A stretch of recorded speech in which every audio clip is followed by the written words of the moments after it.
తీవ్రమైన ఎండల నేపథ్యంలో ప్రజల దాహార్తిని తీర్చేందుకు స్వచ్ఛంద సంస్థలు ముందుకు రావడం అభినందనీయమని ఆర్టీసీ ఆర్ఎం సోలోమాన్ అన్నారు. Adilabad Lions club, Kings and cotton city ఆధ్వర్యంలో స్థానిక ఆర్టీసీ ప్రయాణ ప్రాంగణంలో వాటర్ ఫ్రిడ్జ్ను ఏర్పాటు చేశారు. ఆర్ఎం సోలోమాన్ కార్యక్రమ ముఖ్య అతిథిగా హాజరై ఫ్రిడ్జ్ను ప్రారంభించి సంస్థల ప్రతినిధులను అభినందించారు.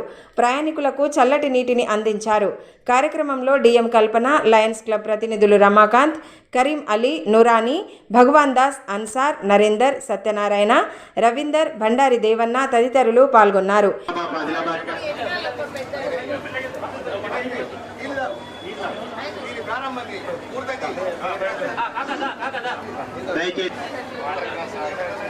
ఈ సందర్భంగా విచ్చేసిన గవర్నర్ నారాయణ గారికి, డిఎం గారికి, వారి సిబ్బందికి అందరికీ కూడా ఇలాగే ప్రయాణికుల యొక్క సౌకర్యార్థము గతంలో కూడా ఇక్కడ మరి సహకారంతో ఈ కార్యక్రమాన్ని ప్రారంభిస్తున్నాం. దయచేసి అందుకని దీన్ని మేము ఇక్కడ చలివేంద్రం అని కానీ ఏం రాయకుండా సేవ్ వాటర్ సేవ్ లైఫ్ అన్నాం. దీన్ని నీటిని పరిరక్షించుకోవాలన్న ప్రయాణికులు నీటిని వినియోగం చేసుకోవాల్సిందిగా కోరుతున్నాం. ఈ మేరకు ఆర్ఎం సోలోమాన్ మాట్లాడుతూ వేసవిలో తీవ్రమైన ఎండలు ఉండడంతో ప్రయాణికులు తాగునీటికి ఇబ్బంది పడుతున్నారని అన్నారు. ఈ విషయాన్ని గ్రహించి ప్రయాణికుల సౌకర్యార్థం వాటర్ ఫ్రిడ్జ్ను ఏర్పాటు చేయడం అభినందనీయమని అన్నారు.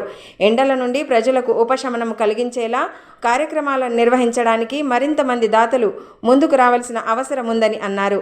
లయన్స్ క్లబ్ ద్వారా అందిస్తున్న సేవల పట్ల ప్రశంసలు కురిపించారు. ఆదిలాబాద్ రీజన్ పరిధిలో ఆదిలాబాద్ బస్ స్టేషన్లో ప్రయాణికులకు ఈ వేసవికాల సమయంలో చల్లటి నీరు, తాగే నీరు చాలా అవసరం ఉంది కాబట్టి మరి ఉన్నటువంటి నీరు ఇంకా ప్రయాణికులకు చాలా ఉపయోగపడేటట్టు విధంగా ఉండాలని మరి ఆదిలాబాద్ లయన్స్ క్లబ్ వారు మరి ఈ వాటర్ని మా బస్ స్టేషన్లో వారు ప్రొవైడ్ చేశారు.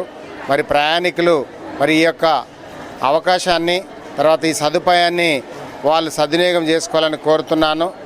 ఈ సందర్భంగా మరి ఈ నీటి యొక్క సదుపాయాన్ని కల్పించినటువంటి లయన్స్ క్లబ్ వారికి నా హృదయపూర్వక ధన్యవాదాలు తెలియజేసుకుంటున్నాను.